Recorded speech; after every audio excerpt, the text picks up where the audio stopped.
안녕하십니까. 반갑습니다. 저는 고경태 목사라고 합니다. 저는 망월동에서, 광주시 북구 망월동에서 목회하고 있습니다. 이렇게 동영상 촬영을 시도하게 되는데, 함께 성경과 신학 이러한 주제로 이야기하기 위해서 동영상을 제작하고 있습니다. 이 제작을 위해서는 우리 산여울 기획의 임낙관 집사님께서 전적으로 후원해 주셔서 이 과정이 이루어지고 있습니다. 그래서 여러분들에게 조금이나마 유익이 되었으면 좋겠습니다. 첫 번째 도입에서는 우리가 신학이란 무엇인가, 신학을 어떻게 해야 되는가, 그리고 어떻게 또 판단해야 되는가, 이러한 것에 대해서 아주 간략하게 제시하려고 합니다. 기독교라는 것은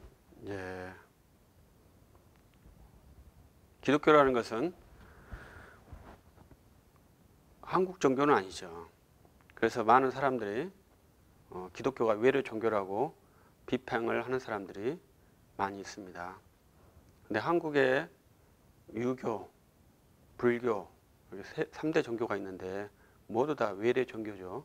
한국 종교는 없습니다. 한국 종교는 이제 자생하는 소수의 종교들이 있는데, 한국에 생겨난 종교가 한국 종교인데요. 그러한 한국 종교가 한국 사람이 믿는 종교여야 되는가, 아니면 불교나 유교나 기독교는 한국 사람이 할 수 없는 종교인가, 이러한 것이 저에게는 중요한 문제였습니다. 그래서 저는 이제 한국 사람으로서, 외래에서 들어온 기독교 신자로서 어떻게 신학을 해야 되는가, 이러한 것이 중요한 관점 중에 하나입니다. 그래서 저는 내가 한국 사람이다, 또 광주에 살고 있는 전라도 사람이다, 이러한 것에 대한 중요한 인식이 있고, 이러한 인식 위에서 신학을 한다는 것은 피할 수 없는 과제라고 생각을 합니다. 그래서 이러한 인식 속에서 신학을 하는 것이 정상적이라고 생각을 하고 있습니다. 그래서 이러한 인식이 모두에게 있는 것이죠. 우리가 태어난 것을 피할 수 없고, 내가 이 지역도 피할 수 없고, 이러한 삶의 근저 위에서 신학을 하고 있는 것이죠. 그래서 이러한 과정들을 잘 정확하게 인정하고 밝히면서 신학하는 것이 저에게 주어진 과제 중에 하나입니다. 여러분들도 이러한 과정들을 보면서 신학을 진행할 수 있기를 바라고요. 그래서 모두가 정말로 좋은 신학이 될 수 있기를 바랍니다. 먼저 저는 목사인데요. 목사가 무엇일까요? 저는 목사는, 우리가 강의에서 표현하고 싶은 것은 형식적으로 믿음이 보증된 사람이라, 이렇게 말하고 싶습니다. 목사는 예수를 믿는다고 형식적으로 인증된 사람입니다. 형식적으로 인증되었다는 것은 내용적으로는 인증이 불가능하다는 것입니다. 진짜 내용적으로 인증하시는 분은 목사에게 소명을 주신 주 예수님이시죠. 또 내용적으로 인정해야 될 사람은 목사의 설교를 듣는 청중들이겠죠. 그래서 두 인식이 완전하게 화합이 되면 그것은 아주 좋은 이상적인 교회라고 볼 수 있습니다. 그래서 목사가 예수를 믿는다, 이것이 상호간에 확증이 된 그러한 교회가 저는 이상적인 교회라고 생각을 합니다. 좋은 목사가 어디 있겠습니까? 나쁜 목사가 어디 있겠습니까? 예수를 믿는 목사가 좋은 목사이고, 형식적으로 예수를 믿지만 내용적으로 예수를 믿지 않는 목사는 나쁜 목사죠. 그래서 이 두 가지를 구분해야 되는데, 그 구분은 목사가 하는 게 아니죠. 성도가 해야 합니다. 그래서 이러한 것들을 훈련하는 것이 신학이죠. 신학은 목사가 되기 위한 과정이기도 하고, 또 목사를 분별하기 위한 훈련이기도 합니다. 이 두 가지가 함께 병행되는 것이 신학의 과제입니다. 그래서 우리가 신학을 해서 좋은 목사가 되고, 또 신학을 해서 또 좋은 목사를 분별할 수 있다면 좋은 신학이라고 할 수 있습니다. 우리는 인간은 판단의 존재라고 합니다. 선택의 존재, 선택과 판단은 똑같은 거죠. 그래서 항상 우리가 선택을 하면서 살고 있는데요. 이 선택의 책임은 반드시 선택하는 사람에게 있다는 것을 잘 알아야 됩니다. 기독교는 특히 그 선택에 대한 책임이 개인 주체에게 있다는 것을 아주 강하게 인식하고 있는 종교라고 생각합니다. 그래서 저는 사도신경에 본디오 빌라도라는 이름, 왜 사도신경에 본디오 빌라도라는 이름을 넣었을까? 이러한 의문점이 많이 있었는데요. 그것은 저는 본디오 빌라도가 예수님을 죽게 한 주체라고 생각을 합니다. 그것은 당시의 최고의 수권자이고 로마 총독으로서 그가 결정해서 된 것이죠. 성경에서 본디오가 억지로 힘에 못 이겨서 손을 씻으면서까지 내가 예수를 죽이고 싶지 않다, 이러한 의지 표현을 했음에도 불구하고 그가 예수님을 십자가 처형에 못 박은 사람이죠. 그런데 사도신경은 희한하게 유대인에서 예수님이 죽었다고 고백하지 않고 본디오 빌라도에 의해서 죽었다고 매주마다 고백을 합니다. 근데 저는 그 본디오 빌라도에 의해서 예수님이 죽었다고 고백하면서 이 선택에 대한 결정, 책임은 선택한 사람이 있다고 그리스도인에게 가르치고 있는 고백문이라고 생각을 합니다. 그래서 여러분들이 항상 우리 사람은 핑계를 대기를 잘하는 그런 본성이 있죠. 아담이 죄를 짓자마자 한 것이 핑계지 않습니까? 그 죄된 본성이 우리에게 있기 때문에 판단은 내가 하고 책임은 다른 이에게 전가시키는 것이 우리의 죄된 본성입니다. 그러나 예수 그리스도의 피로 그 죄된 본성이 사함받고 씻김을 받았기 때문에 우리는 그 판단에 대한 책임을 절대로 다른 주체에게 돌리지 않는 것이 그리스도인의 기본적인 특징이 되는 것이죠. 그래서 우리가 항상 교회에서 훈련해야 할 것은 판단을 했을 때 그 판단에 대한 책임을 자기가 지는 훈련이 반드시 필요합니다. 그래서 그 훈련을 계속 해야 하는 것이죠. 그리고 또 그 판단에 대한 잘못된 판단을 했을 때 그 잘못된 판단에서 내가 속하지 않았다는 것도 명확하게 밝혀줘야 자기의 의무를 다하는 것입니다. 그렇지 않고서는 동조한다, 침묵한다, 그러면 그 잘못된 판단에 동조하는 공동범죄인이 되는 것입니다. 우리는 흠없는 사람으로 세야 할 거룩한 백성의 의무를 갖고 있습니다.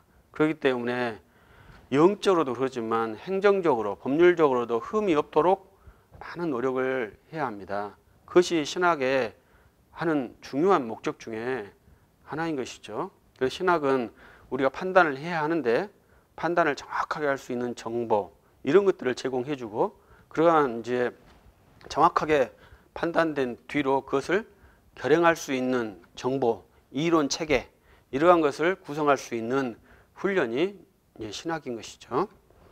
그래서 저는 우리가 교회가 공동 원리니까 이 공동 원리를 잘 인식해야 한다고 말씀을 드리고 싶습니다.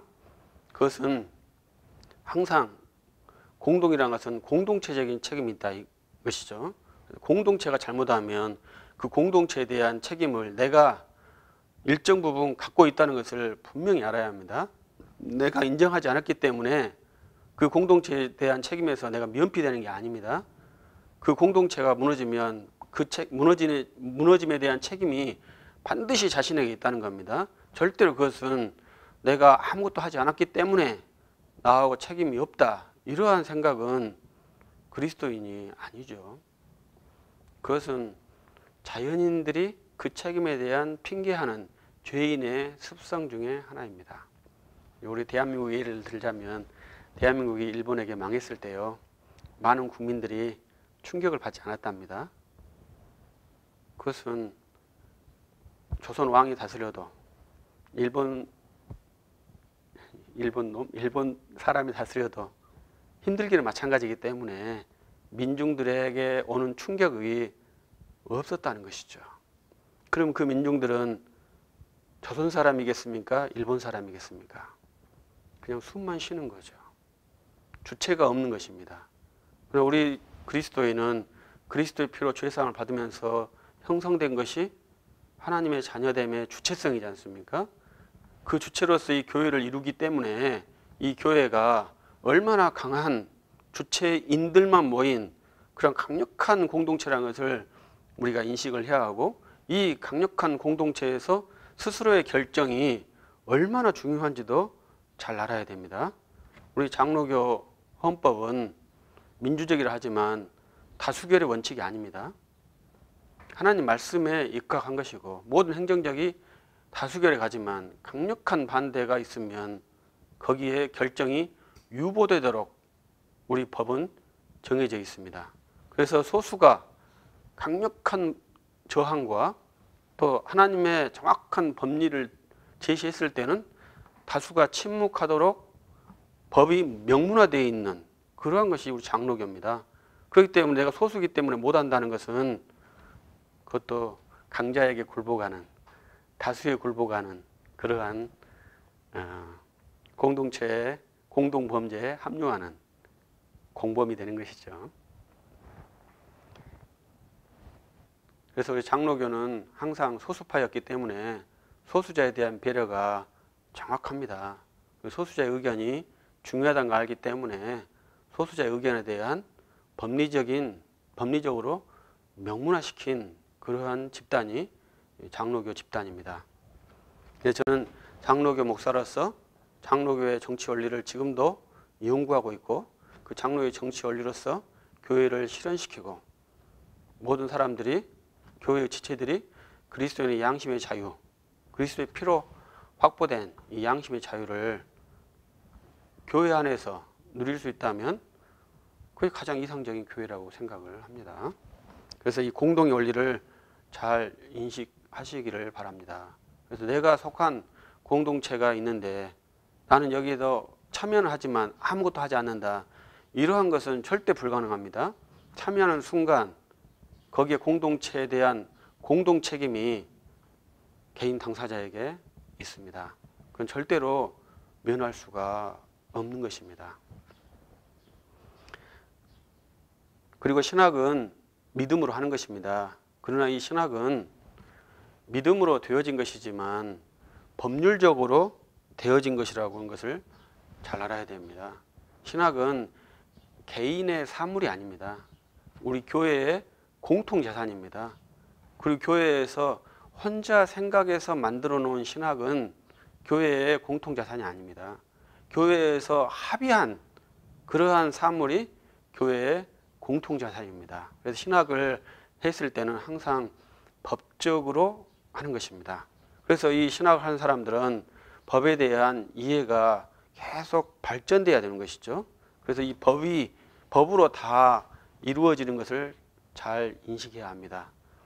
어떤 분이 저에게 그 개인의 어떤 신학자에 대해서 이단이냐 이러한 질문을 한 적이 있습니다. 저는 개인의 자격으로는 이단과 정통을 말할 수 없고 개인의 자격으로는 이단과 정통을 정죄할 수 없다. 이게 저 개인적인 소신입니다. 이단이라고 하는 것은 인격적이고 법적인 것이기 때문에 항상 공동체에서 합의를 해야 그 뒤로 실효가 되는 것입니다. 이거 좀 위험한 발언이 될 수 있는데요. 천주교가 이단인가? 이것도 중요한 과제 중 하나이죠. 천주교를 한국교회에서 이단으로 정죄할 수 있겠습니까? 천주교는 한국교회에서 이단으로 정죄할 수 없는 그러한 성격을 가지고 있습니다. 천주교를 우리 한국교회 일부 교단에서 이단으로 정죄할 수가 없습니다. 그런 능력이 없는 것이죠. 법적으로 능력이 없는 결정을 하는 것은 그 법 자체의 효력이 무산되고 그 공동체의 권위 자체까지 흔들리게 되는 아주 위험한 일입니다. 그렇기 때문에 천주교라는 것을 이단으로 함부로 말하는 것에 대해서는 위험한 것이죠. 단정적으로 말할 수는 없는 것이죠.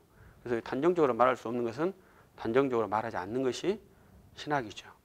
근데 다른 것은 이제 우리 일상에서는 이단일 것이다. 이단이겠지. 이러한 것이 가능합니다. 일상적인 용어로는. 그러나 신학은 법리적이고 정확한 질서와 체계를 가지고 있기 때문에 어떠한 불확실한 사건 또 명확하지 않는 것에 대해서 단정적으로 말하는 것은 불가능합니다. 항상 정확한 자료와 정확한 근거를 가지고 정확한 방식을 가지고 제시하는 훈련이 신학이죠. 우리가 정확할 수 없다는 것입니다.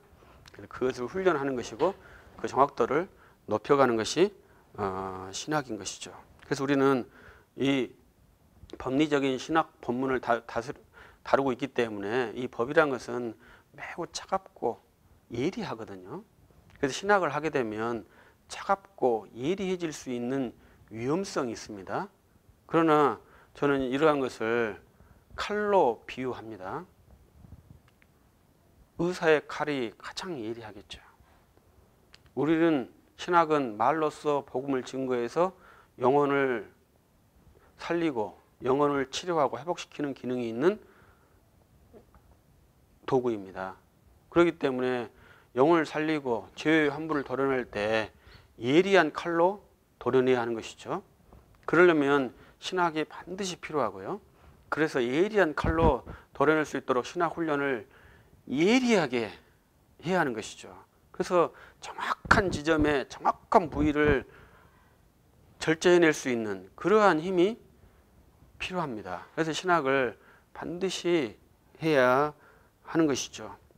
다만 그 위험성, 예리하고 차갑다. 이러한 것을 잘 염두에 두어야 됩니다. 신학을 했는데 마음이 따뜻해진다? 이것은 좀 불가능하겠죠. 신학을 하면 마음이 차가워집니다. 마음이 굳건해지고요. 따뜻한 마음은 기도하고 봉사활동하고 또 울며 참을 때 마음이 따뜻해지는 것이죠. 그래서 우리는 이 두 가지가 함께 있어야 될 그런 그리스도인이죠. 우리는 지금 신학 훈련을 해야 되기 때문에 예리한 부분으로 들어가려고 지금 준비하고 있습니다. 우리 신학은 형식적으로 믿는 자들이 합니다. 신학은 믿는 자가 아니면 할 수 없는 것이죠. 그런데 믿는 자가 하는 신학이 진짜 신학이고 믿지 않는 자가 하는 신학이 있는데 그것은 가짜 신학이죠. 그래서 이 신학이라는 것은 이 진짜 신학과 가짜 신학을 구분해내는 그러한 과정이 거기에 중요한 과정입니다. 신학교에서는 이 두 개를 함께 배워가지고 구분시키는 훈련을 하죠. 교회에서는 믿을 수 있는 신학만 가르치는 것이 교회죠. 그래서 이 학교와 교회의 교육기관과 교육 방법이 다릅니다. 그래서 이것을 잘 인식해야만이 모든 문제들이 잘 해소가 됩니다. 이 두 과정을 인식하지 못하면 이제 신학교가 뭐 하는 데인지를 잘 모르는 현상이 발생합니다. 신학교는 성경을 배우는 데가 아니거든요.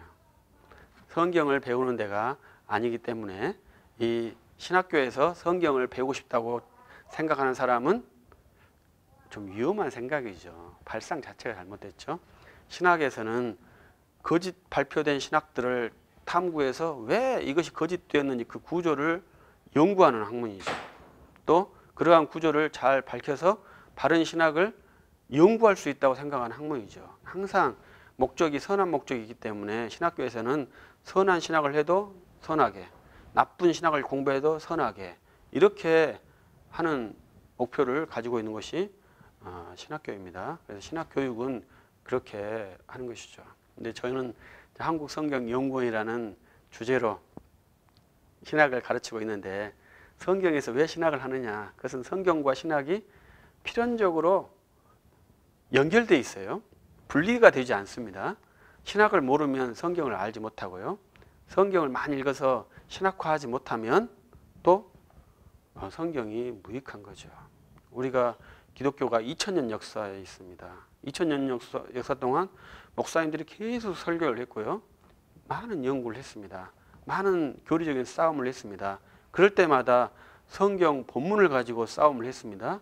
성경을 어떻게 이해할 것이냐, 이러한 본문을 가지고 싸움을 한 것이죠. 그렇기 때문에 성경을 읽으면 그 성경 본문 안에 그러한 역사적인 쟁투의 흔적이 많이 있습니다. 그러한 역사적인 쟁투의 흔적을 또 발견해내고 그 성경 본문에서 주어지는 놀라운 은혜와 또 성경을 잘못 해석했을 때 우리에게 주어지는 놀라운 해악들을 또 알 수 있는 것이죠. 그래서 이 성경과 신학이 함께 가는 것입니다. 그래서 제가 성경을 연구하고 성경을 풀어서 말씀을 전하는 목사이지만 신학이라는 이 동영상을 제작을 해서 함께 공유하라고 하는 것은 이러한 과정에 있는 것입니다. 근데 이러한 신학에 관한 이야기가 잘 완료되면 또 성경에 대해서 함께 또 동영상을 제작해서 공유하고 또 비평을 받고 또 내가 설명도 하고 이러한 과정에서 서로의 유익이 되는 것이죠. 제가 이 동영상을 찍는 것은 상당히 두렵고 조심스러운 마음이 있습니다. 그러나 내 마음을 감추고 나 혼자 있으면 저에게도 문제가 발생하고 또 제가 다른 사람에 말하지 않은 것 문제도 발생합니다. 그렇기 때문에 이 동영상을 찍어서 제 생각을 모두에게 보여주고 싶고요. 또 모두의 생각을 제가 듣고 싶고요. 그래서 제 생각을 바꾸기도 하고 또 강하게 하기도 하고 또 여러분의 생각을 바꿀 수도 있고 또 강하게도 할 수 있고 이러한 과정으로 동영상을 시도하게 되었습니다. 그래서 이 동영상을 보신 많은 분들이 이러한 과정을 통해서 그리스도의 유익을 또 교회의 유익이 될 수 있는 그러한 조그마한 계기가 되었으면 좋겠습니다. 감사합니다.